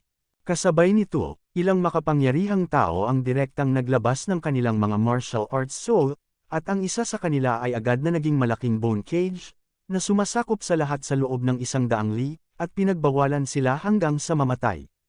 May ibang tao, ang espiritu ng martial arts ay parang jelly ball. Pagkatapos gamitin, ang buong espasyo ay biglang naging lubhang malagkit, na ginagawang 10 beses na bumagal ang kakayahan ng katawan ng mga tao sa isang iglap. Ang ibang tao, may malabong dilaw na liwanag na nagniningning sa ilalim ng kanyang mga paa. Ang layer ng dilaw na liwanag na ito, tulad ng isang alon, ay kumalat patungo sa paligid, na agad na sumasakop sa buong nakapaloob na lugar, kasama ang pagkasira ng dilaw na liwanag, ang gravity sa buong lugar ay biglang naging halos 100 beses na mas mabigat. Ang isa pang tao, isang Snow White giant spider ay lumitaw sa itaas ng kanyang ulo. Ang martial arts ng Snow White giant spider na ito, na naglalabas ng malamig na hininga, isang layer ng puting malamig na hangin, ay agad na kumalat sa loob ng 100 milya. Halos lahat ng kaluluwa ay magye-yellow. Kasabay nito, mula sa isang tabi patungo sa isa pa, ang napakalakas na higanteng lambat ay sunod-sunod ding bumalot kay Chen Lei, sinusubukang matrap siya sa lambat. Ang 12 ng malalakas na lalaki ay pawang malalakas na lalaki sa tuktok ng martial ancestors, at ginawa nila ang kanilang makakaya. Napakalakas nila, at si Chen Lei ay nasa panganib sa isang iglap. Sa unang pagkakataon, dinurog ni Chen Lei ang Lotus Martial Soul ng Thunder God. Sa loob ng saklaw ng Light Curtain, hangin man, gravity, o kakaibang martial arts spirit na nagpapataas ng lagkit ng hangin, wala sa mga ito ang magiging epektibo laban kay Chen Lei. Gayunpaman, ang martial arts ni Chen Lei, sa ilalim ng malakas na pag-atake ng higit sa 12 peak powers, ay natupok ng marahas, ilang hininga lang. Naramdaman ni Chen Lei na ang kapangyarihan ng kanyang kaluluwa ay talagang naubos ang halos 1/4. Sa sandaling ito, sa wakas ay naunawaan ni Chen Lei ang intensyon ng mga taong ito, na kung saan ay ubusin ang kapangyarihan ng kanyang kaluluwa at pagkatapos ay patayin siya. Sinasabog ni Chen Lei ang 12-dosenang martial artist, at kasabay nito, direktang winasak niya ng 25 beses ang critical attack rune. 25 beses na critical na strike rune, magagamit na ito ni Chen Lei sa oras na ito. Pagkaraan ng maikling panahon, ang lakas ni Chen Lei ay sumabog ng 25 beses.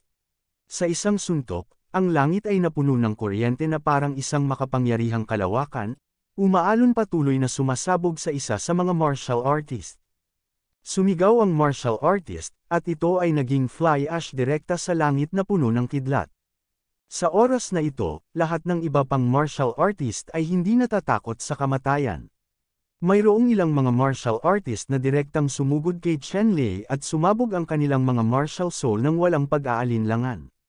Oras, ang napakalaking lakas ng pag-atake, tulad ng walang katapusang bagyo, isang galit na sweep, mabangis na inatake ang GLA Shenlian martial soul ni Chen Lei. Sa pagtanggap ng mabigat na suntok na ito, ang martial soul ni Thunder God Lotus ay nanginginig ng paulit-ulit, at ang light curtain na kanyang itinaas ay biglang naging hindi sigurado. Nakaramdam si Chen Lei ng matinding pressure sa kanyang puso. Desperado lang na naglalaro ang mga taong ito, para lang maubos ang kapangyarihan niya sa kaluluwa. Higit pa rito, naramdaman ni Chen Lei na may panganib na nagbabadya sa karamihan, ngunit hindi niya maunawaan ang partikular na posisyon. Naramdaman ni Chen Lei ang ganitong uri ng panganib noong nakaraang pagkakataon, nang lumaban siya sa lalaking naka-gray. Sa sandaling ito, muling lumitaw ang pakiramdam ng panganib sa kanyang puso. Biglang naunawaan ni Chen Lei na sa mga taong ito, tiyak na may ilan na may mga Extinction Soul Hunter sa kanilang mga kamay. Ang ganitong uri ng Extinction Chasing Needle ay lubhang mabangis. Kapag nataman, ang kaluluwa ay mamamatay magpakailanman, hindi lamang sa mahiwagang kaharian na ito, ngunit hindi rin mabubuhay sa labas. Ito ay kamatayan sa totoong kahulugan. Hindi inaasahan ni Chen Lei na ang mga taong ito ay talagang may ganitong masamang Horcrux sa kanilang mga kamay. Alam na ang mga taong ito ay gustong patayin siya ng buo. Boom! Sumabog si Chen Lei, at ang Thunder God Lotus ay biglang namulaklak na may ilang malalaking electric beam, na naghiwa ng ilang martial artist sa fly ash. Gayunpaman, pagkatapos ng pagsiklab ng Thunder God Lotus, bigla siyang nanghina, at ang magaan na kurtina ay lumabo ng ilang minuto, nag-aalinlangan, at tila ito ay maaaring masira anumang oras. Sa oras na ito, ang natitirang 7 o 8 martial artist ay lumalaban pa rin sa kamatayan, sinasalakay si Chen Lei ng galit na galit. Sa pagtingin sa 7 o 8 martial artist na ito na hindi natatakot sa kamatayan, naunawaan ni Chen Lei na ang dahilan kung bakit ang mga taong ito ay hindi natatakot sa kamatayan ay dahil alam nilang lahat na ito ay isang lihim na mundo ng pantasya. Hindi sila lubusang napatay ni Chen Lei, at umaasa silang ganap nilang mapatay si Chen Lei. Sapat na ito, para mailigtas nila ang kanilang buhay at labanan si Chen Lei. Ngumisi si Chen Lei nang makita niya ang hitsura ng mga taong ito. Biglang may isang mahabang karayom na naglalabas ng itim na liwanag sa kanyang kamay. Ang mahabang karayom na ito, na may madilim na halo, ay patuloy na nasa payat na katawan ng karayom, at bumaba, tulad ng madilim na kidlat, na naglalabas ng napakalamig na hininga. Hiss! Sa sandaling ito, ilang malalakas na lalaki na nakapaligid kay Chen Lei ang biglang gumawa ng malamig na tunog ng pagsipsip ng hangin, bawat isa sa kanila ay mabilis na umatras tulad ng mga ahas at alakdan. Daan-daang metro ang layo mula kay Chen Lei, ngunit hindi sila ng ahas na manood mula sa malayo. Isang hakbang pasulong. Ang mahabang karayom sa kamay ni Chen Lei ay natural na karayom ng pagkasira. Sa sandaling ito, hinawakan ni Chen Lei ang Extinction Needle sa kanyang kamay, at agad na ginulat ang natitirang 7 o 8 martial artist. Wala sa kanila ang nag-isip na si Chen Lei ay talagang may napakalaking killer sa kanyang mga kamay. Alamin na ang Extinction Soul Chaser, ngunit ang mabangis na Horcrux na talagang makakapatay sa kanila, ay natagos ng Extinction Soul Chaser, at ang kaluluwa ay nawawala at hindi na muling bubuhayin. Dati, Ang mga taong ito ay umaasa sa premise na kahit na sila ay pinatay ni Chenlei, maaari silang umalis sa mundo ng wizarding at muling mabuhay sa labas, kaya hindi sila nag-atubiling patayin si Chenlei. Ngunit sa sandaling ito, talagang may karayom si Chenlei na halos wala na, kaya ang mga taong ito ay biglang nagkaroon ng pagdududa sa kanilang mga puso. Ang lakas ni Chenlei ay kitang-kita sa lahat. Isang dosenang Pikuzo powers ang nakapalibot, at si Chenlei ay nakapatay pa rin ng 5 o 6 na tao. Ngunit hindi bale, dahil alam nilang lahat na ang 5 o 6 na tao na pinugutan ng ulo ni Chenlei ay aalis sa mundo ng wizarding at muling mabubuhay sa labas. Gayunpaman, walang sino man ang nang-ahas na gamitin ang trick na ito ngayon, at si Chenlei ay talagang mayroong isang extinct soul chaser sa kanyang mga kamay. Kung tinamaan ka ng extinction soul chaser, mamamatay ka talaga. Sa ganitong mga kalagayan, sino ang maglalakas loob na pagtawanan ang kanyang buhay at atakihin si Chenlei ng desperadong? Wala pala, ang martial artist na ito ay higit na itinatangi kaysa sa iba. Kung nasa labas sila, hinding-hindi gagamitin ng mga martial artist na ito ang istilong ito ng pagpapakamatay para yakapin si Chenlei, dahil alam nila na kahit napatayin sila ni Chenlei, hindi talaga sila mamamatay. Kung ihulog mo ito, pagkatapos ay makakaramdam ka ng kumpiyansa. Gayunpaman, nang nasa kamay na ni Chenlei ang Extinction Soul Chaser, lahat ng mga taong ito ay nakumbinsi, at walang nang ahas na labanan muli si Chenlei. Kabanata 878. Matapos magkaroon ng distraction ang mga taong ito, nag-alinlangan pa sila ng kaunti bago bumaril, nabawasan ng husto ang kanilang lakas, at agad na hamina ang pressure ni Chenlei. Sa oras na ito, nakaharap kay Chenlei, mayroon ding 8 powerhouse mula sa tuktok ng uso. Dati, ang powerhouse na ito, anuman ang kanyang pinsala, ay hindi natatakot sa kamatayan, walang pag-aalinlangan sa pagbaril, at napakalakas na halos hindi ito makayanan ni Chenlei. Ngunit sa oras na ito, nasa kamay ni Chenlei ang Extinction Soul Chaser, at agad niyang hiniling sa mga taong ito na maglagay ng bitag ng daga, at walang sinuman ang nang-ahas na salakayin si Chenlei nang walang ingat.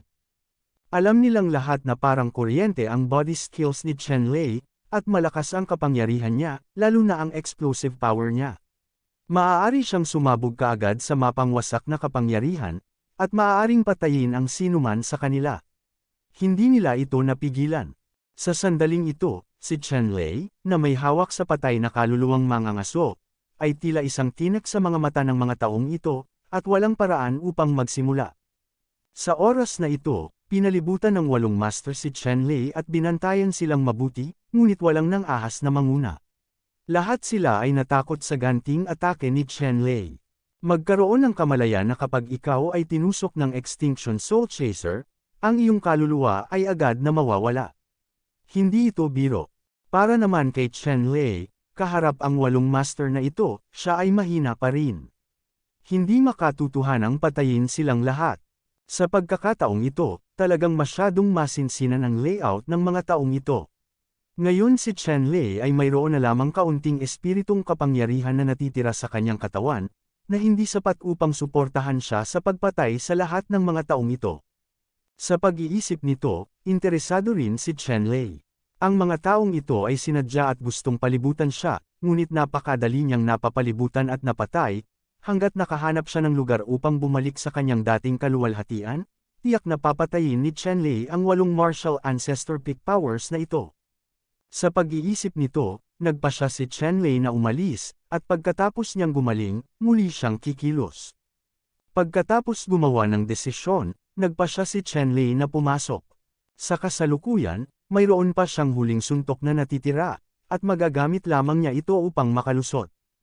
Matapos ang desisyon, agad na kumilos si Chenlei, at isang kulog ang tumama sa kawalan, at agad na tumawid patungo sa nakasarang puwang. Sa proteksyon ng kalasag na suportado ng Thunder God Lotus, ang gravity, lagkit, hangin, at mga pakana na naglalabas ng malamig na hininga ay lahat ay hindi epektibo sa kanya, at hindi niya mapigilan ang kanyang mga aksyon. Sa sandaling ito, gumalaw si Chenlei na parang kuryente at gumalaw na parang kuneho. Sa isang iglap, humiwalay siya sa pagkakakulong nitong 8 tao. Ang 8 powerhouse na nakapaligid kay Chenlei, sa sandaling pumasok si Chenlei, ay hindi napigilan si Chen Lei, ngunit iniwasan siya ng isa-isa. Nagkamali pala sila na si Chen Lei ay lalabanan sila ng husto. Sa pagharap kay Chen Lei, na may Extinction Soul Chaser sa kanyang kamay, wala sa mga martial artist na ito ang handang labanan si Chen Lei. Sa sandaling ito ng pag-aalinlangan, si Chen Lei ay nagmamadaling lumabas sa kanilang paligid at narating ang pinakalabas na paligid. Ang pinakalabas na lugar ay tinataka ng malalakas na lalaki na may mga bone cage at martial spirit. Ang mga puting buto na parang mga haligi ng langit ay naging isang malaking hola, at si Chen Lei Kuang ay ginawang isang malaking hola. Sa lugar na ito, lumapit si Chen Lei sa boundary wall ng bone cage, na may dagdag na brick sa kanyang kamay, at sinampal ito ng malakas. Nabasag ang bone cage sa isang iglap, nagsiwalat ng malaking butas na mahigit 10 metro ang lapad. Si Chen Lei ay hindi nanatili, ang kanyang buong katawan ay naging electric light, tumakas mula sa malaking butas na ito, at lumitaw sa labas. Pagkatapos makatakas mula sa bone cage, ginamit ni Chen Lei ang kanyang huling soul power para sirain ang lightning void step, at agad na tumakas sa malayo. At ang mga martial ancestor level powerhouse na ito ay nag-react lamang sa oras na ito, at isa-isa silang humabol sa direksyon ng pagtakas ni Chen Lei, ngunit hindi nila naabutan. Matapos habulin ng ilang stick ng insenso, ang mga martial artist na ito ay tuluyang nawala ang bakas at hininga ni Chen Lei. Nakita ko si Chen Lei na humahabol at naliligaw, at ang mga martial artist na ito ay tumigil din at tumigil sa paggawa ng walang kwentang trabaho. Anong sumunod na nangyari? Sa oras na ito, 8 martial artist ang nagtipon upang pag-usapan ang susunod na usapin. Pinlano nilang palibutan ng husto si Chen Lei, ngunit sinong mag-aakala na si Chen Lei talaga ang may extinction needle? Nagkaroon ng napakalaking mamamatay, kaya't ang iba pa sa mga tao ay nataranta at hindi nang ahas na labanan si Chen Lei ng desperado. Ang 8 taong ito ay nagmamalasakit pa rin sa kanilang sariling kapalaran. Kaya lang, ngayong nakatakas na si Chen Lei, paano sila aamin kay Little Master Heng Wei? Ito ay isang tanong. Sa anumang kaso, ang Chen Lei na ito ay dapat patayin, kung hindi, walang sinuman sa atin ang makatiis sa galit ng Little Prince Heng Wei. Sinabi ng peak power na martial ancestor, sa pagkakataong ito, ang mansion ni Prince Heng ay masasabing naubos ang lahat ng lakas nito para ipadala silang lahat sa Sky Fantasy Secret Realm. Kung ang mga ito ay hindi makapagbigay ng kontribusyon at mapatay si Chen Lei, kung gayon, sila ay tiyak na mapaparusahan ng husto. Bagaman sila ay mga powerhouse sa tuktok ng martial ancestors, tiyak na imposibleng patayin sila ng direkta, ngunit napaka-posibleng ilipat sila sa ilang mga mapanganib na lugar. Halimbawa, hayaan silang supilan ng ilang mabangis na bandido. Ang ganitong utos ay maaaring magpasakit sa kanila habang buhay. Dapat mong malaman na kahit na ang Baufo Country ay medyo mapayapa ngayon, sa ilang mga lugar, mayroon pa ring makapangyarihang mga bandido na nakabaon, at ang lakas ng ilang mga bandido ay hindi mas mahina kaysa sa mga ordinaryong tropa. Halimbawa, ang magnanakaw ng itim na bungo, mayroon lamang 13 pinuno, at bawat isa sa 13 pinunong ito ay may martial emperor level cultivation. Sa buong Treasure Talisman Nation, nagkaroon ito ng mabangis na reputasyon. At ang gayong malupit na grupo ng mga bandidong itim na bungo, sa buong Treasure Talisman Nation, ay hindi kabilang sa nangungunang 10 bandido. Napakalakas ng 10 bandido na ito. Halimbawa, ang isa sa mga bandido, ang Silver Soul Bandit Group, ay nireranggo sa nangungunang 3 sa nangungunang 10 bandido sa buong Treasure Talisman Nation.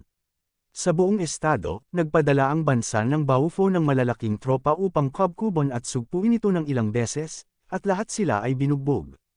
Sa katunayan, ang ama ni Prinsesa Chen Chen ay nakulong ng pinuno ng pangkat ng bandidong Jintama at sa huli ay namatay ng malungkot. At ang bawat palasyo ay may tungkuling manghuli ng mga tulisan.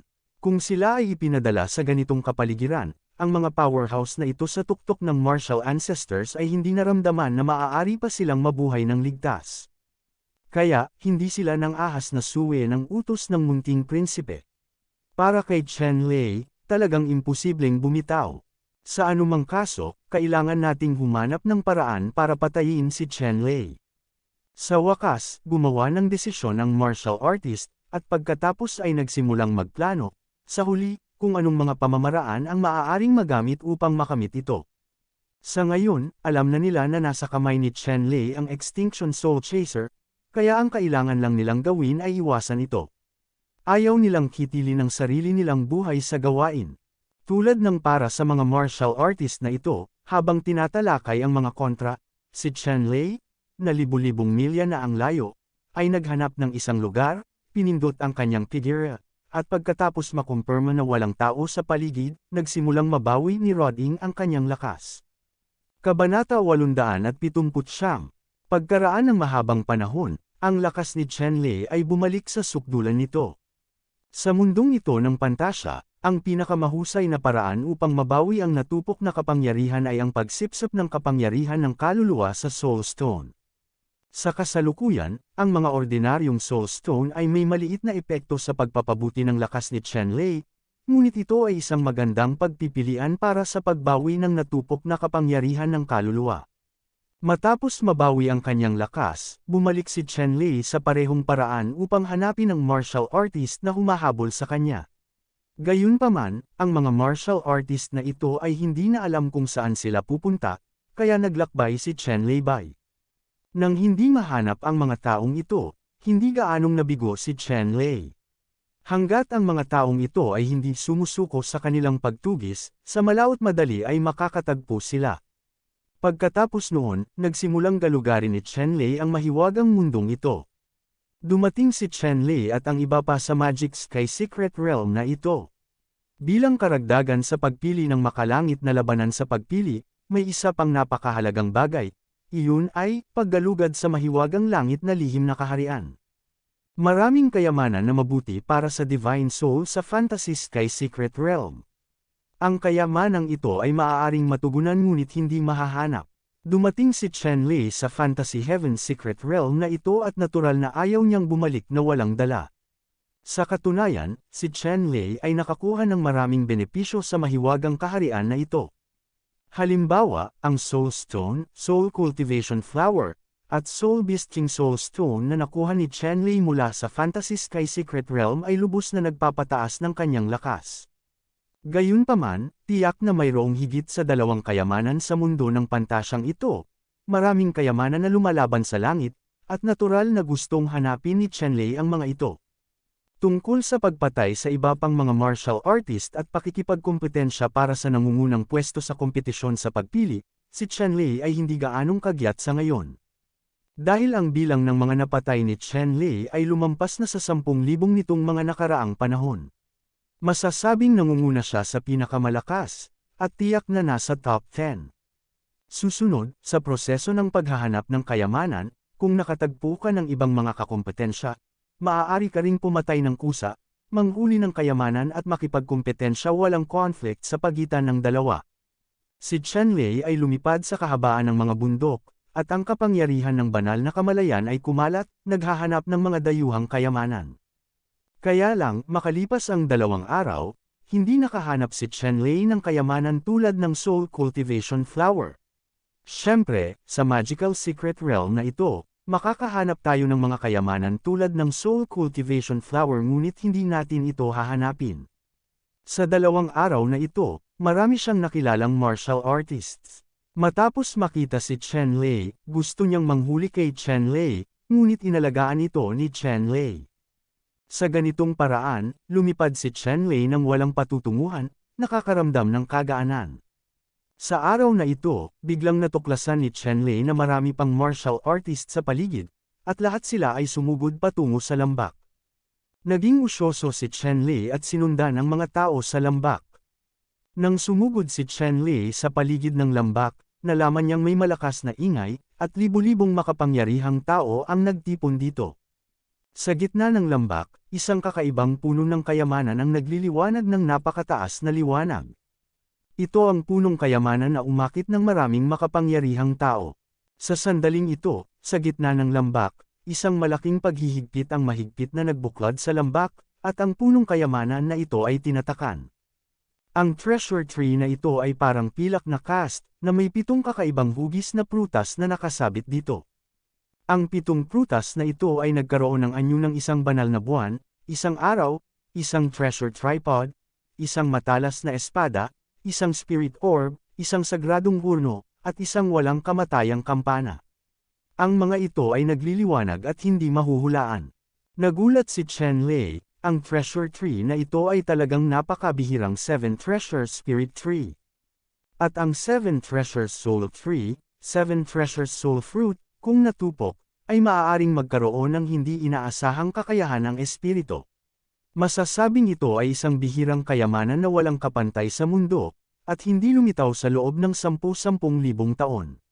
Isang halaman. At narito, mayroon talagang isang halaman, at tila ang 7 treasure soul fruit ng 7 treasure soul tree ay halos hinog na. Hindi katakataka na napakaraming martial artist ang naaakit dito, lahat ay para sa 7 treasure soul tree. Sa oras na ito, si Liu ay nasa pinakasentro na lugar ng 7 treasure soul tree, at mayroong ilang pinakamalakas na martial artist, kabilang ang 6 na prinsipe, ang Ice Demon, ang Dragon Sovereign, at ang Sword Demon. Gayunpaman, kahit na ang 6 na prinsipe, ang Ice Demon, ang Sword Demon, at ang Dragon Lord ay hindi kayang pigilan ang lahat. Mayroong ilang mga malalakas na tao na hindi mas mahina kaysa sa 6 na prinsipe, ang Demonyong Yellow, ang Demonyong Espada, at ang Soberanya ng Dragon, at ang 4 na taong ito ay magkaharap, at malinaw na walang susuko sa harap ng walang kapantay na 7 treasure soul na ito. Puno. Ang ibang mga powerhouse, kahit na nasa malayo sila, ang kanilang mga mata ay nakatuon sa 7 treasure soul tree, hindi gumagalaw, at lahat sila ay gustong kunin ang 7 treasure soul fruit sa kanilang mga kamay. Kahit na alam ng mga taong ito na hindi malaki ang tsansa nilang manalo ng 7 treasure spirit fruit, wala pa ring sumuko. Lahat sila ay gustong mangisda sa magulong tubig. Kung ikaw ay mapalad at makuha ang 7 treasure soul fruit, ito ay libu-libong taon. Isang pambihirang pagkakataon laban sa langit. Sa oras na ito, ang 6 na prinsipe, Ice Demon, Dragon Sovereign, at Blade Demon ay hindi malinaw na bumuo ng isang alyansa, at hinarap ang ilang makapangyarihang tao sa kabilang panig. Bagamat hindi ito tacit na pagkakaunawaan sa pagitan ng 6 princes, Ice Demon, Dragon Venerable, at Blade Demon, masyadong malakas ang kanilang mga kalaban. Kung hindi sila nagtutulungan, ang 7 treasures soul tree, wala talaga akong pagkakataon sa kanila, kaya kailangan muna nilang magkaisa.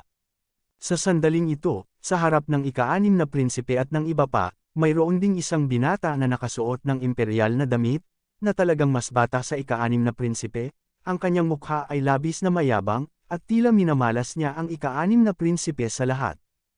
At ang binatang ito na nakasuot ng imperial na damit ay hindi ibang tao, kundi ang ika-9 na prinsipe, at bukod sa ika-9 na prinsipe, may isa pang tao, pambihirang momentum. Ang hiningang lumalabas mula sa kanyang katawan ay talagang mas mataas kaysa sa ika-9 na prinsipe, mas mataas, at ang taong ito ang nagpaharap sa 6th prince at sa iba pa sa kaaway. Ang taong ito ay tinatawag na Nie Sheng, ang panganay na anak ng bahay ni Prince Nie, isang likas na henyo, na kilala bilang numero 1 batang henyo sa Treasure Talisman, at ang tunay ay hindi maarak. Kaya lang, itong si Nie Sheng, masasabing mayabang, wala siyang kinukuha sa kanyang mga mata, ngunit sa pagkakataong ito ay hindi ko alam kung bakit, lumakad talaga siya kasama ang 9 na prinsipe, na labis na nagdududa sa 6 na prinsipe, sa kanilang mga puso, at parang isang kaaway. Bukod kay Nie Sheng at sa ika-9 na prinsipe, may ilan pang mga tao na may parehong lakas na gaya nila. Naroon si Xiao Hao ng Shenweiho Palace, ang matuwid na anak ni Jing Haiho, at marami pang iba, na hindi mga pinuno at mga partido ng oposisyon. Ang mga tao, gayunpaman, ay isang mahusay na puwersa na pinili sa pamamagitan ng mga layer ng pagpili at gumamit ng isang madugong record upang patayin sila sa daan. Napakalakas ng hininga ng bawat isa, at nasa panig talaga sila ng 9 na prinsipe. Bawat isa sa mga taong ito ay may kakaibang kaabangan, ngunit lahat sila ay lumakad kasama ang 9 na prinsipe. Ang ganitong sitwasyon ay nagpagulo sa 6 na prinsipe. Bukod sa 6 na prinsipe, mayroon lamang 3 Ice Demon, Sword Demon, at Dragon Zone. Ang tatlong ito ay hindi kapareho ng isip ng 6 na prinsipe, ngunit pansamantalang nabuo ang isang alyansa. Mula sa sitwasyong ito, makikita rin na ang pamamaraan ng 6 na prinsipe ay bahagyang mas mababa sa pamamaraan ng 9 na prinsipe. Hindi katakataka na ang 6th prince ay mukhang isang kaaway. Bilang karagdagan sa dalawang puwersang ito, may ilang iba pang puwersa, lahat ay natipon sa gitna ng Taniguchi. Nakita pa ni Chenle ang ilang malalakas na lalaki na may ilang itim na tato sa bungo sa kanilang mga braso. Ang mga malalakas na lalaking ito ay pawang mga bandido sa Black Skull Band. Kabanata 880, hindi inaasahan ni Chenle na may mga bandido mula sa Black Skull na lilito sa mahiwagang mundong ito. Sa katunayan, hindi napansin ni Chenle na sa mundong ito ng pantasya, hindi lang mga bandido mula sa mga bandidong itim na bungo, kundi halos lahat ng mga bandido sa 10 banda kabilang ang mga bandidong Gintama, mga bandidong Red Feather, at mga bandidong The Blue. Ang mga Devil Bandits ay pumasok sa mahiwagang langit na lihim na kaharian. Sa pagkakataong ito, ang emperador ng Treasure State ay eclectic. Gayunpaman, ang sinumang magparehistro para sa paligsahan ay tatanggapin anuman ang katayuan. Ang pinakamalakas lamang ang pipiliin para kumatawan sa kayamanan. Fuguo, lumahok sa 10,000 Races Conference. Sa makatuwid, ang mga bandidong ito ay nagpadala rin ng mga tao upang makilahok sa pagpili na ito. Sa grupong ito ng mga bandido, marami rin ang talento, malakas na parang gubat, at hindi rin maliit ang bilang ng mga master na nakapasok sa Wizarding World. Sa sandaling ito, sa pasukan ng lambak, ang kapaligiran ay sobrang tensyon. Tila isa itong malaking bodega na puno ng pulbera. Hanggat may maliit na spark, ito ay agad na mag-aapoy at sasabog. Sa oras na ito, maraming puwersa ang magkaharap, lahat sila ay nakabantay, at wala pang laban, ngunit ang kapaligiran ay nagiging seryoso at mas tense. Dahil, sa lambak, ang Kibaw Soul Tree ay unti-unting umuunlad patungo sa kapanahunan, at ang antas ng paghihigpit sa lambak ay unti-unting humihina. Ang antas ng pagbabawal sa lambak na ito ay hindi sadyang itinakda ng isang tao, ngunit ang pagbabawal sa natural na pagbuo ng Kibaw Spirit Tree. Ito ay isang paraan para maprotektahan ng Kibaw Spirit Tree ang sarili nito. Habang tumatanda ang prutas ng Kibaw Soul Tree, ang pamamaraang ito ay unti-unting hihina at tuluyang mawawala kapag ang prutas ng Kibaw Soul Tree ay ganap na nagmature. Kapag ang prutas ng Kibaw Soul Tree ay nagmature, iyon ay kapag ang Kibaw Soul Tree mismo ay namatay, kaya ang paghihigpit na ito ay mawawala sa unang lugar. Sa sandaling ito, ang lahat ay medyo napigilan. Dapat mong malaman na ang bunga ng Kibaw Soul Tree ay napakabihirang. Kung sasabihin mong lumalaban ka ngayon, malamang na sinasamantala ng iba. Sa makatuwid, walang partido ang nang-ahas na makipagsapalaran. Nabaril. Gayunpaman, habang ang bunga ng 7 Treasures Soul Tree ay nagmature, lahat ay nagalit ng hindi mapigilan. Kuya Six, sa tingin mo ba medyo nakakainis ang mga tao dito? Mamaya na natin makukuha ang mga resulta, pero sa mga lalaking ito, kahit hindi naman sila threat sa atin, nakakainis panoorin. Magtulungan muna tayong linisin ang mga taong ito, ano sa palagay mo? Panipi. Sa oras na ito, biglang nagsalita ang ika-9 na prinsipe at sinabi sa ika-6 na prinsipe. Sa pagitan ng ika-9 na prinsipe at ika-6 na prinsipe, bagaman sinasabing nag-away sila, ngunit sa hitsura, sila ay magkapatid at magkaibigan at puno ng paggalang, gitsuan at ugali. Siyempre, ito ay para sa mga tagalabas, ika-6 na prinsipe man o ika-9 na prinsipe, masasabing madaling gawin ang mga ganoong kababaw na kasanayan. Matapos marinig ng ika-6 na prinsipe ang sinabi ng ika-9 na prinsipe, tumangala siya at tumingin sa paligid, at nakitang may mga martial artist sa paligid, lahat ay may mga matako na ekspresyon. Sa pagtingin sa 7 Treasures Soul Tree sa lambak, bigla siyang nalungkot. Itinuring ng 6th Prince ang 7 Treasures Soul Tree bilang kanya. Paano siya nakakaramdam ng kasiyahan kapag nakita niya ang mga taong ito na nagpapakita ng kasakiman? Mabuti na lang at gusto rin itong mga sari-sari na isda ang 7 Soul Fruits. Ito ay isang pantasya lamang. Gagamitin namin ang pagkakataong ito para linisin ang mga bukid at tingnan kung sino ang pumatay ng mas maraming tao. Masayang sumang-ayon ang ika-6 na prinsipe. Tumawa ang ika-9 na prinsipe at sinabing, "Ne-refresh ang ika-6 na kapatid." Sa kasong ito, kung tataya tayo, kung sino ang pumatay ng mas maraming tao, Kung gayon kung sino ang makakakuha ng isa pang 7 treasure soul fruit, ano sa palagay mo? Hindi mahalaga. Nahaharap sa provokasyon ng kanyang ika-9 na kapatid, paanong umatras ang ika-6 na prinsipe at tumango bilang pagsang-ayon. Okay, dahil pumayag ang ika-6 na kapatid, gagamitin natin ang kasalukuyang bilang ng mga soul card bilang base number. Sa oras na iyon, bibilanggan natin at tingnan kung sino ang pumatay ng mas maraming tao. Malakas na sabi ng 9th Prince. Ang 6 na prinsipe ay tumango bilang pagsang-ayon, at ang 2 ay nagpahayag ng bilang ng mga patayan sa kanilang mga soul card sa isa't isa, at pagkatapos, nang walang pag-aalinlangan, ay sumugod patungo sa karamihan.